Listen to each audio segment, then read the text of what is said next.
Bienvenue dans CK Propos, les podcasts du CK. Un nouveau format pour vous accompagner dans vos pratiques professionnelles au quotidien. Ce podcast est une présentation de la mission EIGS du CK. Il a été conçu et écrit par le Dr Véronique Garcia pour le CK. Bonne écoute! Le décret numéro 2016-1606 du 25 novembre 2016 relatif à la déclaration des événements indésirables graves associés aux soins et aux structures régionales d'appui à la qualité des soins et à la sécurité des patients précise les modalités de déclaration par les professionnels de santé, les établissements de santé et les établissements ou services médico-sociaux des événements indésirables graves associés aux soins.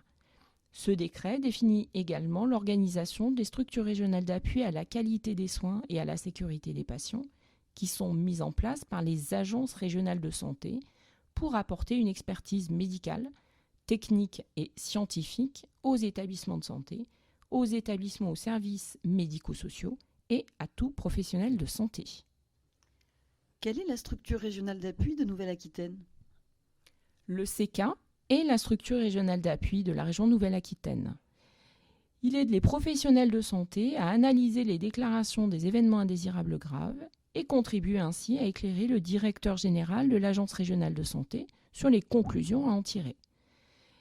La structure régionale d'appui apporte, notamment à la demande du directeur général de l'ARS, une expertise médicale, technique et scientifique aux établissements de santé, aux établissements ou services médico-sociaux et à tout professionnel de santé, quel que soit son lieu et mode d'exercice. Qu'est-ce que la mission EIGS au sein du CK ? Il s'agit d'une équipe de professionnels de santé expérimentés, médecins, cadres, pharmaciens, proches du terrain, dédiés à l'accompagnement des professionnels lors de la survenue d'un événement indésirable grave associé aux soins ou EIGS. Comment la mission EIGS peut-elle être sollicitée ? Les professionnels de la mission EIGS peuvent être sollicités directement par un professionnel de la structure concernée par cette EIGS, qu'il appartienne au secteur sanitaire, au secteur médico-social ou encore à la médecine de ville.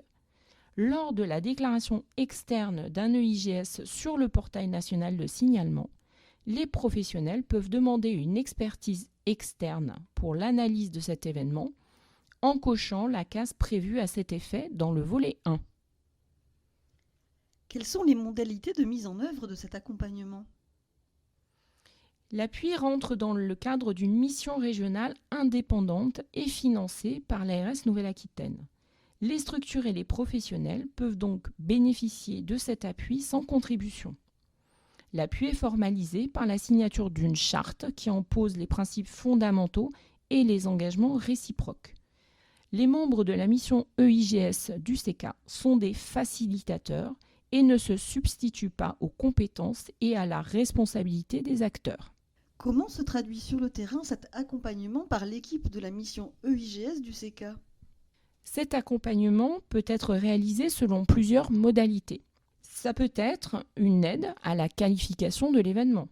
S'agit-il réellement d'un événement indésirable grave associé aux soins ? Il peut prendre la forme d'un conseil ou d'une aide à la rédaction du volet 1 lors de la déclaration de l'événement indésirable grave sur le portail national de signalement. L'équipe peut également intervenir en soutien méthodologique et scientifique lors de la réalisation de l'analyse approfondie des causes de cet événement. Ça peut être également la relecture d'un compte-rendu d'analyse réalisé par les professionnels de l'équipe. À la demande de l'établissement, la mission EIGS peut également participer à la réunion d'analyse approfondie des causes de l'événement indésirable grave associé aux soins selon des modalités qui sont à définir avec la structure. Le soutien peut également prendre la forme d'un conseil ou d'une aide à la rédaction du volet 2 de la déclaration externe de l'événement indésirable grave sur le portail national de signalement.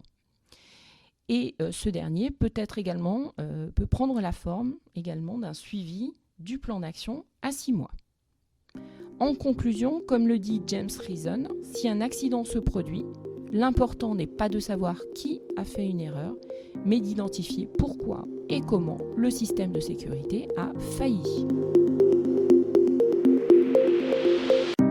C'était CECA Propos, les podcasts du CECA. Ce podcast fait partie d'une série à retrouver sur ceca.fr. Alors à bientôt!